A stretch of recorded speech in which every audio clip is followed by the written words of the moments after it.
सदावर्ते दाम्पत्याला सहकार खात्याने मोठा दणका दिला आहे। गुणरत्न सदावर्ते आणि त्यांच्या पत्नी जयश्री पाटील यांचं संचालक पद रद्द करण्यात आलं आहे। तज्ञ संचालक म्हणून एसटी बँकेवर आता ते राहू शकणार नाहीये, त्यामुळे सदावर्ते दाम्पत्याला हा एक मोठा दणका मानला जातोय। सहकार खात्याने हा दणका दिलेला आहे, पण असं का केलं याविषयीचं कारण समजू शकलेलं नाहीये। तर गुणरत्न सदावर्ते जे एक वकील आहेत आणि मराठा आरक्षणाला विरोधामध्ये त्यांनी याचिका दाखल केलेली होती, त्यामुळे ते चर्चेत आलेले होते। तेव्हापासून जे कॉन्ट्रोवर्शियल केसेस असतात त्यामध्ये गुणरत्न सदावर्ते आणि त्याचबरोबर जयश्री पाटील यांचं नाव येत असतं आणि त्या दाम्पत्याला आता सहकार खात्याने दणका दिल्याची माहिती समोर येते। दरम्यान हे दाम्पत्य एसटीचं जे आंदोलन चाललेलं होतं महाराष्ट्रामध्ये मवियाचं सरकार असताना त्यावेळेला सुद्धा सदावर्ते दाम्पत्य त्यामध्ये सहभागी झाल्याचं पाहायला मिळालं होतं आणि एसटीच्या कर्मचाऱ्यांची भूमिका त्यांनी मांडलेली होती। तेच सदावर्ते दाम्पत्याला आता सहकार खात्याने मोठा दणका दिल्याचं दिसतंय। गुणरत्न सदावर्ते आणि जयश्री पाटील यांचं संचालक पद रद्द करण्यात आलं आहे, त्यामुळे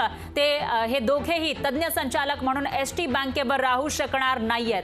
तर या सगळ्यावर आता सदावर्ते दाम्पत्याची भूमिका नेमकी काय असेल ते बघावं लागेल।